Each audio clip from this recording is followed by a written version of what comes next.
Assalamualaikum warahmatullahi wabarakatuh. Perkenalkan, nama saya Sania Nur Azizah, NIM D100210311 dari kelas manajemen F. Tujuan pembuatan video adalah untuk menambah wawasan dan pengetahuan bagi para pembaca dan pendengar. Topik yang dibahas.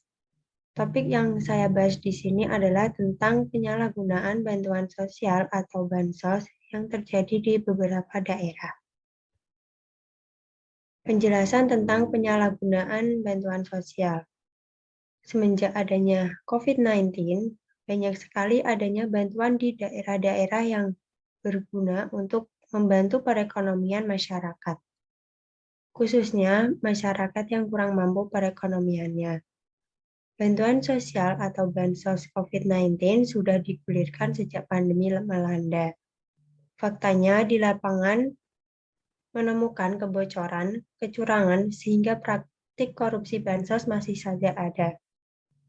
Pemerintah menegaskan ingin memastikan tidak ada satu pihak pun yang memanfaatkan penyaluran bansos untuk kepentingan pribadi atau di luar kepentingan penerima manfaat.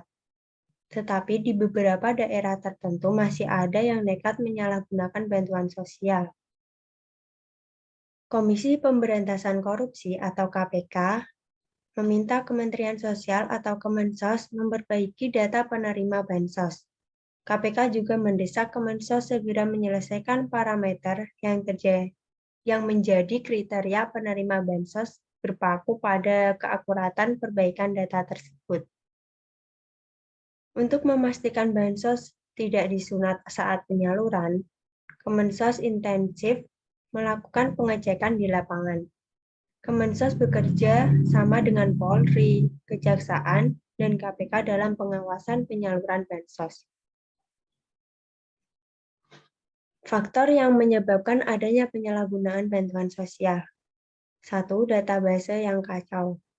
Koordinator Divisi Korupsi Politik Indonesia Corruption Watch atau ICW, Donald Faris mengatakan, problem dasar dari penyelewengan dana bansos ini adalah data penerima yang selalu bermasalah. 2. Lemahnya pengawasan. Selain memudahkan pengawasan, kontrol, dan audit, adanya leading sektor juga meminimalisir adanya perbedaan data antar lembaga yang kerap jadi celah penyelewengan. 3. Tidak adanya lembaga khusus. Masalah-masalah tersebut seharusnya bisa diatasi jika ada suatu lembaga atau leading sektor untuk menangani bansos, khususnya di saat darurat seperti saat ini. Selama ini, ada banyak lembaga yang menangani dan mengklaim memiliki program bansos. Hal itu justru semakin sulit untuk menyatukan dan mengkonsolidasikan data tersebut. Dampak yang terjadi akibat adanya penyalahgunaan bantuan sosial. 1. Di masyarakat dan individu. Jika hal ini masih merajalela, maka akan mengakibatkan perekonomian pada masyarakat kecil semakin menurun.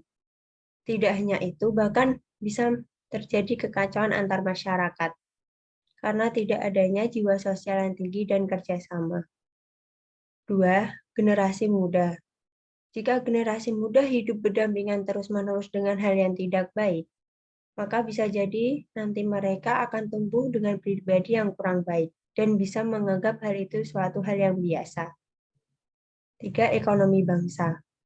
Jika hal ini terjadi secara terus-menerus tanpa adanya ketegasan, maka ekonomi bangsa lama-kelamaan bisa saja akan ikut menurun.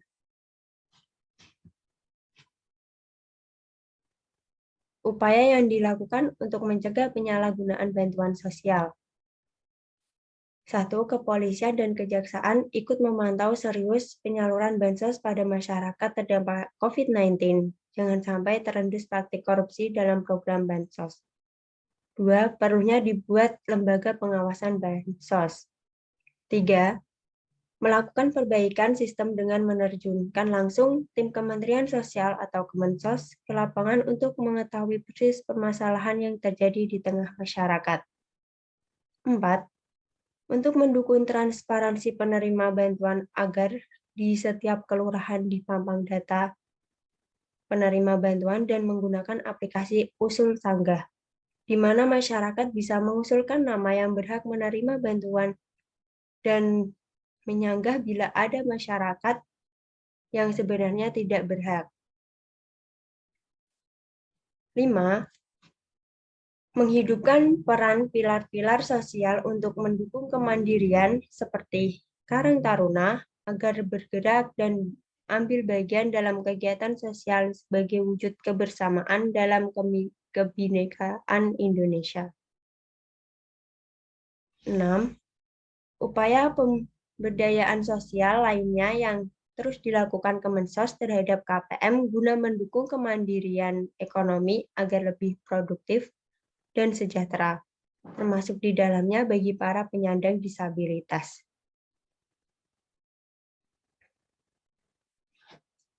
Terima kasih. Hal tersebut yang bisa saya sampaikan. Jika ada kata yang kurang pas, mohon maaf. Wassalamualaikum warahmatullahi wabarakatuh.